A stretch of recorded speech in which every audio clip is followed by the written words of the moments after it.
خلقكم من نفس واحدة وخلق منها زوجها وبث منهما رجالا كثيرا ونساء واتقوا الله الذي تساءلون به والأرحام إن الله كان عليكم رقيبا يا أيها الذين آمنوا اتقوا الله وقولوا قولا سديدا يصلح لكم أعمالكم ويغفر لكم ذنوبكم ومن يطع الله ورسوله فقد فاز فوزا عظيما أما بعد فإن خير الحديث كتاب الله وخير الهدي هدي محمد صلى الله عليه وسلم وشر الأمور محدثاتها وكل محدثة بدعة وكل بدعة ضلالة وكل ضلالة في النار. أعوذ بالله السميع العليم من الشيطان الرجيم. بسم الله الرحمن الرحيم. وأنكحوا الأيام منكم والصالحين من عبادكم وإمائكم إن يكونوا فقراء يغنيهم الله من فضله والله واسع عليم. وقال النبي صلى الله عليه وسلم يا معشر الشباب من استطاع الباءة منكم فليتزوج فإنه أغض للبصر وأحسن للفرج ومن لم يستطع فعليه بالصوم فإنه له وجاء. وقال النبي صلى الله عليه وسلم تنكح المرأة لأربع: لمالها ولحسبها ولجمالها ولدينها فاذكر بذات الدين كلمة يداك. وقال النبي صلى الله عليه وسلم النكاح من سنتي وقال فمن رغب عن سنتي فليس مني او كما قال عليه الصلاة والسلام. برادران اسلام، معزز سامعین کرام، نوجوان دوستوں اور بھائیوں، نکاح تمام انبیاء علیہ السلام کی سنت ہے. ہمارے اور آپ کے آخری نبی حضرت محمد اپنی امت کے نوجوانوں کو ابھارا اور اس کی رغبت دلائی. حدیث پاک کے اندر اللہ کے نبی صلی اللہ علیہ وسلم نے فرمایا یا معشر الشباب، یہ اے نوجوانوں کی جماعت، من استطاع منکم الباءۃ فلیتزوج، کہ تم میں سے جس کو بھی نکاح کی استطاعت ہو، طاقت ہو، تو وہ اپنے صحیح وقت پر نکاح کر لے. منکم الباءۃ فلیتزوج فإنه أغض للبصر وأحسن للفرج.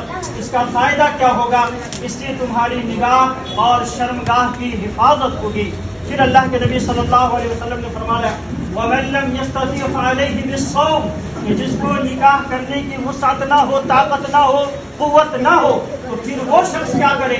اللہ کے نبی صلی اللہ علیہ وسلم نے فرمایا فَعَلَيْهِ بِالصَّوْمِ، وہ نفلی روزے رکھے. اس کا بھی وہی فائدہ ہے جو نکاح کرنے کا فائدہ ہے، یعنی اس سے بھی تمہاری نگاہوں کی اور شرمگاہوں کی حفاظت ہوگی. اللہ کے نبی صلی اللہ علیہ وسلم نے ایک دوسری حدیث کے اندر فرمایا تنکح المرأة لأربع لمالها، کہ نکاح جو ہے چار چیزوں کی بنیاد پر کیا جاتا ہے.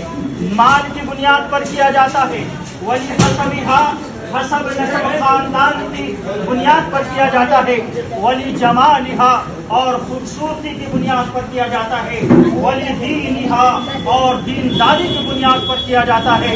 پھر اللہ کے نبی صلی اللہ علیہ وسلم نے خود ہی فیصلہ فرمایا کہ فاظفر بذات الدین تربت یداک، کہ تمہارے دونوں ہاتھ پاک آلود ہوں. اے میری امت کے نوجوانوں، تم نیک صالح اور تقوی والی پرہیزگار اور صالحہ خاتون کو، صالحہ لڑکی کو ترجیح دو. یعنی نکاح کرنے میں تم نیک اور با اخلاق لڑکی کو جو ہے وہ ترجیح دو.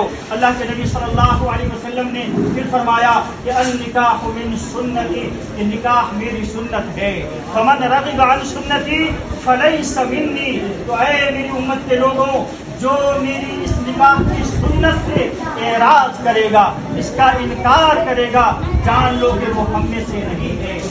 اللہ کے نبی صلی اللہ علیہ وسلم نے نکاح کو ہمیشہ آسان کیا ہے. اللہ کے نبی نے فرمایا خیر النکاح ایسرا، کہ بہترین نکاح وہ ہے جو نہایت ہی آسان ہو، سادہ ہو، جس میں تام جھام نہ ہو، جس کے اندر جو بدعات اور خرافات نہ ہو، نہایت ہی سادہ ہو اور نہایت ہی آسان ہو. اللہ تعالیٰ سے دعا ہے کہ اللہ تعالیٰ ہم سب کو نبی اکرم صلی اللہ علیہ وسلم کی سنت کو ادا کرنے کی توفیق عطا فرمائے اور تمام طرح کے خرافات اور بدعات سے اللہ تبارک تعالیٰ ہم سب کی حفاظت فرمائے. آمین یا رب العالمین. وصلی اللہ علی النبی.